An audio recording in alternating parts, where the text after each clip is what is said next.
ಕುಸ್ತಿಪಟುಗಳು ಮತ್ತು ಬಿಜೆಪಿಯ ಸಂಸದ ಬ್ರಿಜ್ ಭೂಷಣ್ ಸಿಂಗ್ ನಡುವಿನ ವಿವಾದದ ನಡುವೆ ಕ್ರೀಡಾ ಸಚಿವಾಲಯ ಮಹತ್ವದ ನಿರ್ಧಾರವನ್ನು ತೆಗೆದುಕೊಂಡಿದೆ.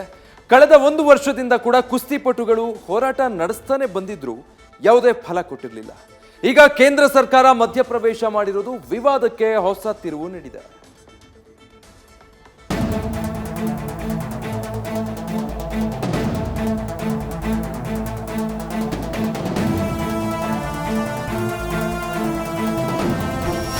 ಕಳೆದ 1 ವರ್ಷದಿಂದ ವಿವಾದದ ಗೂಡಾಗಿರುವ ಕುಸ್ತಿ ಫೆಡರೇಷನ್ ಆಫ್ ಇಂಡಿಯಾವನ್ನ ಕ್ರೀಡಾ ಸಚಿವಾಲಯ ಅಮಾನತುಗೊಳಿಸಿದೆ. ಕುಸ್ತಿಪಟುಗಳ ಹೋರಾಟಕ್ಕೆ ಮಣಿದಿರುವ ಕೇಂದ್ರ ಸರ್ಕಾರ ಹೊಸದಾಗಿ ಆಯ್ಕೆಯಾದ ಕಾರ್ಯಕಾರಿ ಸಮಿತಿಯನ್ನೇ ಅಮಾನತಿನಲ್ಲಿರಿಸುವಂತೆ ಆದೇಶಿಸಿದೆ. ನಿಯಮ ಮತ್ತು ನಿಬಂಧನೆಗಳನ್ನ ಉಲ್ಲಂಘನೆ ಆಪಾದನೆ ಮೇಲೆ ನೂತನವಾಗಿ ಅಧ್ಯಕ್ಷರಾಗಿ ಆಯ್ಕೆಯಾದ ಸಂಜಯ್ ಸಿಂಗ್ ಅವರ ನೇತೃತ್ವದ ಕಾರ್ಯಕಾರಿ ಸಮಿತಿ ಸದ್ಯ ಅಮಾನತಿನಲ್ಲಿರಲಿದೆ.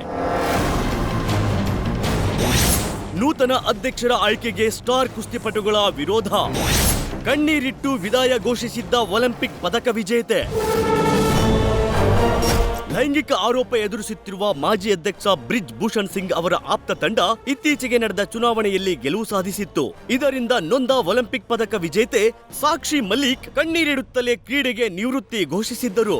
ಇದಾದ ಬಳಿಕ ಪೈಲ್ವನ್ ಬಜರಂಗ್ ಪೂನಿಯಾ ಕೂಡ ಆಯ್ಕೆಯನ್ನ ವಿರೋಧಿಸಿ ಪದ್ಮಶ್ರೀ ಪ್ರಶಸ್ತಿಯನ್ನ ಪ್ರಧಾನಿ ಮನೆಯ ಹಾದಿಯಲ್ಲಿಟ್ಟು ಬೇಸರ ವ್ಯಕ್ತಪಡಿಸಿದ್ದರು. ಜೊತೆಗೆ ಪ್ರಧಾನಿಗೆ ಪತ್ರ ಬರೆದು ಪ್ರಶಸ್ತಿಯನ್ನ ಹಿಂದಿರುಗಿಸುವುದಾಗಿ ಹೇಳಿದ್ದರು. ಈ ವರ್ಷದ ಏಪ್ರಿಲ್-ಮೇ ತಿಂಗಳಲ್ಲಿ ಭಾರತದ ಮಹಿಳಾ ಕುಸ್ತಿಪಟುಗಳು WFI ಮಾಜಿ ಅಧ್ಯಕ್ಷ ಬ್ರಿಜ್ ಭೂಷಣ್ ಸಿಂಗ್ ವಿರುದ್ಧ ಲೈಂಗಿಕ ಕಿರುಕುಳದ ಆರೋಪ ಹೊರಿಸಿ ದೆಹಲಿಯ ಜಂತರ್ ಮಂತರ್ನಲ್ಲಿ ಪ್ರತಿಭಟನೆ ನಡೆಸಿದ್ದರು.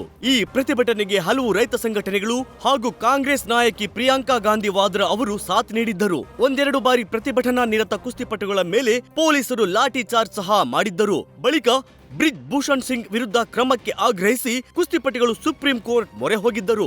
ಬಳಿಕ ಕೇಂದ್ರ ಕ್ರೀಡಾ ಸಚಿವ ಅನುರಾಗ್ ಠಾಕೂರ್ ಅವರನ್ನ ಭೇಟಿ ಮಾಡಿ ಬ್ರಿಜ್ ಭೂಷಣ್ ಅವರು ಚುನಾವಣೆಯಲ್ಲಿ ಸ್ಪರ್ಧಿಸುವಂತಿಲ್ಲ ಎಂಬ ಷರತ್ತು ಹಾಗೂ ಕೆಲ ಬೇಡಿಕೆಗಳನ್ನ ಇಟ್ಟಿದ್ದರು. ಇದಕ್ಕೆ ಕೇಂದ್ರ ಸಚಿವರು ಒಪ್ಪಿಗೆ ಸೂಚಿಸಿದ ನಂತರ ಕುಸ್ತಿಪಟುಗಳು ಪ್ರತಿಭಟನೆಯನ್ನ ಕೈಬಿಟ್ಟಿದ್ದರು. ವಿಶ್ವ ಮಟ್ಟದಲ್ಲಿ ಭಾರಿ ಚರ್ಚೆಯಾಗಿದ್ದ ಈ ಪ್ರತಿಭಟನೆಗೆ ಪರ ವಿರೋಧ ಚರ್ಚೆಯಾಗಿ ಕೆಲ ದಿನಗಳ ಬಳಿಕ ತಣ್ಣಗಾಗಿತ್ತು. ಈ ಮಧ್ಯೆ ಫೆಡರೇಷನ್ಗೆ ಹೊಸದಾಗಿ ಚುನಾವಣೆ ನಡೆದಿತ್ತು. ಇಲ್ಲೂ ವಿವಾದಿತ ಬ್ರಿಜ್ ಭೂಷಣ್ ಆಪ್ತರೇ ನೂತನ ಅಧ್ಯಕ್ಷರಾಗಿ ಆಯ್ಕೆಯಾಗಿ ಬಂದಿದ್ದರು. ಈ ಆಯ್ಕೆಯನ್ನ ಕುಸ್ತಿಪಟುಗಳು ವಿರೋಧಿಸಿದ್ದು, ಕೇಂದ್ರ ಕ್ರೀಡಾ ಸಚಿವಾಲಯ ಹೊಸ ಅಧ್ಯಕ್ಷರ ಆಯ್ಕೆ ಪ್ರಕ್ರಿಯೆ ವ್ಯವಸ್ಥಿತವಾಗಿ ಅನುಸರಿಸಲಾಗಿಲ್ಲ ಅಂತ ಆರೋಪಿಸಿ ಪ್ರತಿಭಟನೆ ನಡೆಸಿದ್ದರು. ಇದೀಗ ಸಂಜಯ್ ಸಿಂಗ್ ನೇತೃತ್ವದ ಹೊಸ ಆಡಳಿತ ಮಂಡಳಿಯು ಅಸ್ತಿತ್ವದಲ್ಲಿರುವ ನಿಯಮಗಳು ಮತ್ತು ನಿಬಂಧನೆಗಳನ್ನು ಸಂಪೂರ್ಣ ನಿರ್ಲಕ್ಷ್ಯ ಮಾಡಿದೆ ಎಂದು ಉಲ್ಲೇಖಿಸಿರುವ ಸಚಿವಾಲಯವು ಅಮಾನತುಗೊಳಿಸಿದೆ. ಈ ಮೂಲಕ ಕುಸ್ತಿಪಟುಗಳ ಹೋರಾಟಕ್ಕೆ ಜಯ ಸಿಕ್ಕಂತಾಗಿದೆ. News first bureau. News first ನಿರ್ಭೀತಿಯಿಂದ ನಿಮ್ಮ ಪರವಾಗಿ.